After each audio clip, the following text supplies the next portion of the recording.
Hey everybody, I'm going to make a carnivore friendly bread and bring you along with me. It's not bad. If you're gonna think it's gonna taste like and have the same texture as regular bread, it's not, but it's a way that you could still, if you like egg sandwiches or grilled cheese or a toast with butter on it, it's that alternative to regular bread. Down there? Cool. I guess he says he's helping today. So, let me spin this around and we'll show you what's in it. Alright guys, for the carnivore bread recipe, you do half a cup of salted butter, real butter. You use 12 ounces of cottage cheese. If you buy the 24-ounce thing of cottage cheese, then it's just half of it. Or if you don't have a scale to measure the weight of 24 ounces, it's 1.5 cups cottage cheese. That's it. So you buy one container, you get 2 loaves. Instead of grinding up my own pork rinds, I get this already ground up pork rinds at Walmart. It's about $8, but it saves on having to grind up pork rinds. And for that, you're gonna use 2 cups. We're gonna use 2 cups of the pork rinds, ground up pork rinds. And then we're gonna use 12 eggs. Get your loaf pan, and you're gonna use parchment paper. So let me get out my stuff I'll use to mix this all up, and I'll be right back with you.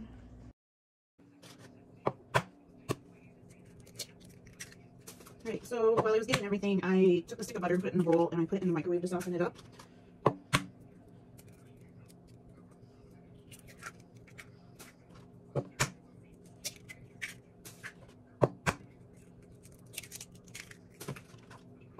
Like I said, found this recipe. I've already made one loaf because I wanted to try it first, and Andy was very pleased with it when I made him a surprise egg sandwich.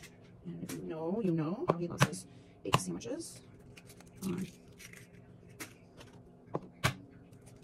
So I'm cracking the 12 eggs right now.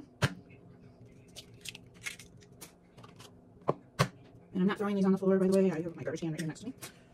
Wash my hands off. Okay, so normally I would hand whisk this, but you know what? I have this nifty tool that I bought a long time ago, and it has a whisk attachment.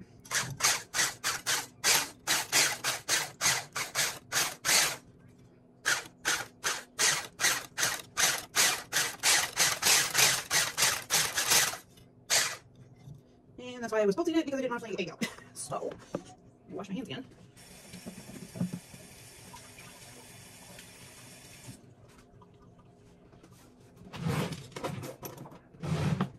I'm going to put in the butter. I'm going to pulse that together again. If you notice that there was still chunks, I didn't completely melt it. Oops.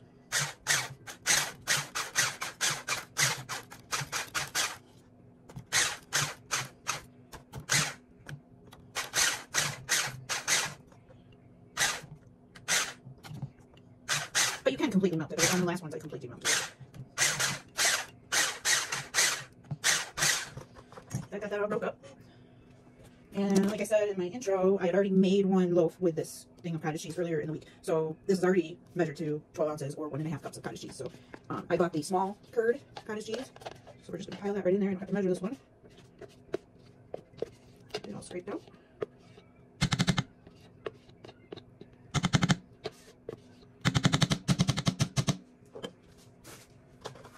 I'm going to pulse this too. See?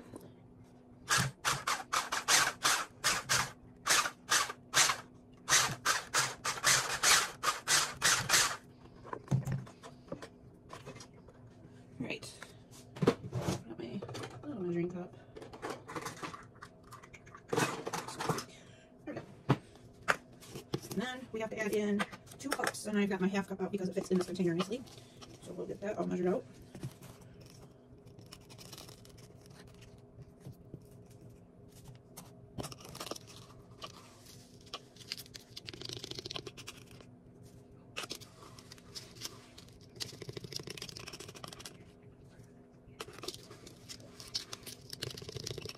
And I'm leveling it off. So instead of flour, like in your regular bread, I'm using pork rinds.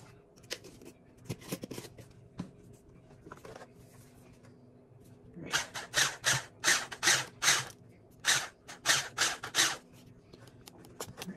just want to get some of this pork rind in here because it's trying to fling everywhere. Get in the mixture and then we'll... There we go. Alright, you want to see? Oh, I'm falling over. Sorry guys, my throat stand's not the best. So.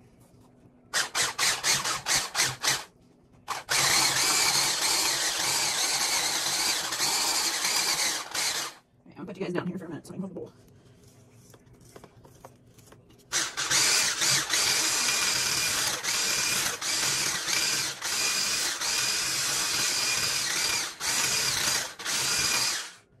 Alright, so there, it's all mixed up.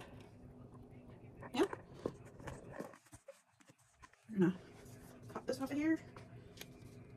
Put that down there. Okay, so now we're gonna go over to the oven. Sorry, gotta get some stuff out of my way here. Okay, we need to turn our oven on at 375 degrees. 375. Now, wow. Okay, so we have our loaf pan. We need our parchment paper.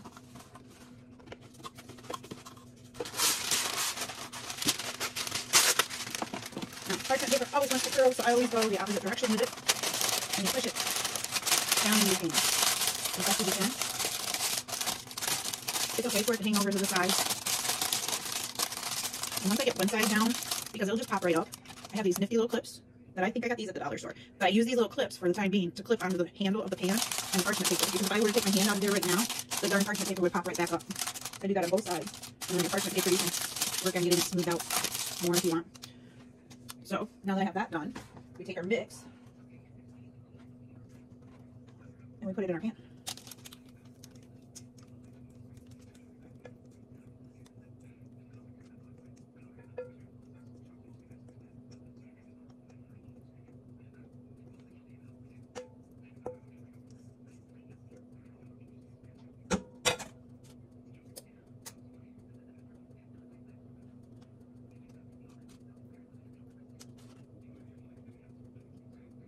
Alright.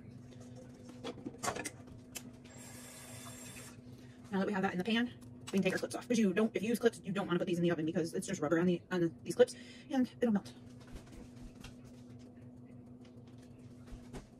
So now, got it in my pan, waiting for the oven to heat up. Once the oven heats up to 375 degrees, we'll put it in the oven for 60 minutes. And when 60 minutes is up, we will check it with a toothpick and see if it comes out with anything clinging or if the toothpick comes out clean.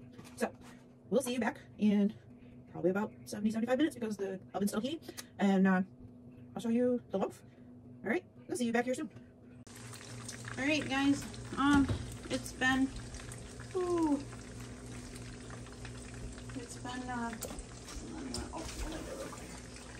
okay, so it's been 60 minutes that this has been in the oven.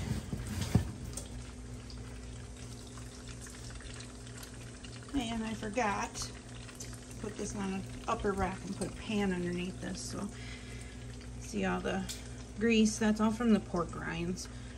Where you take a toothpick and you stick it in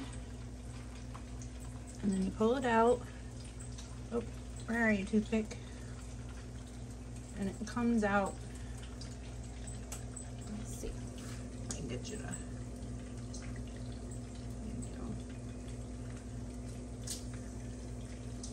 Comes out clean. Nothing really stuck to it. So that means this is ready to come out of the oven. Doesn't that look good? Okay, so the next step is we're gonna take this out of the oven and we're gonna put it on a cooling rack and let it completely cool before we slice it. So I'll be back with you in just a sec. Alright guys, We're gonna get the pot holders out.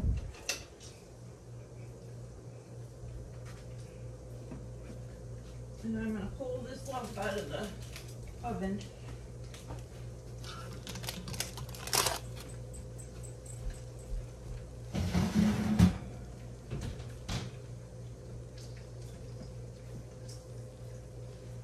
And we're gonna take it out of this paper's. This is why parchment paper is good to, you can use in the oven. It doesn't burn. So we're gonna go ahead and move this over onto a pot holder.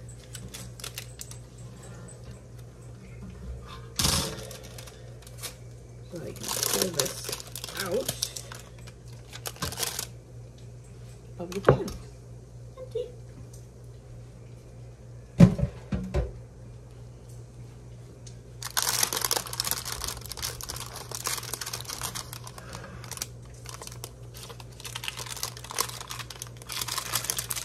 And I take this off right away.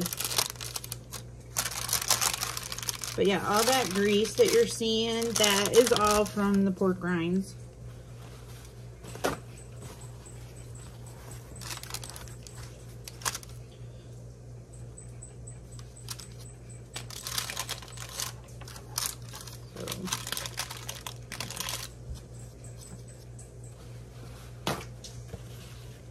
Just a second. I'll get this completely out from underneath this.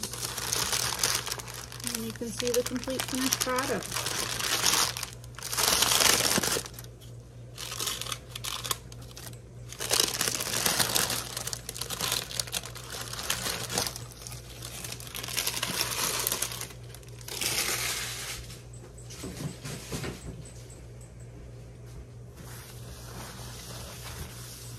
There we go. What do you think, guys? Looks like bread.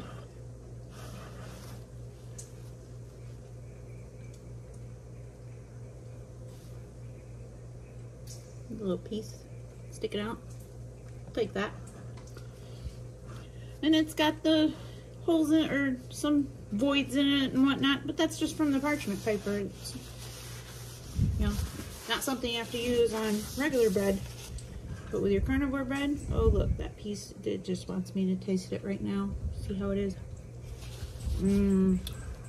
Alright guys, there you go. Now we're gonna let this cool completely all the way down before we slice it. One thing I did find out and figure out with the other loaf, best to put it in a Ziploc bag, of course, but best to put it in the refrigerator. It'll not mold as quickly. I didn't do that with the last one. I didn't put it in the fridge. You know, I don't know. Had a lot going on this week. So there you go. There you have it. Carnivore friendly bread. Now you can have an egg sandwich or just a grilled cheese. Till next time. We'll see you later, guys.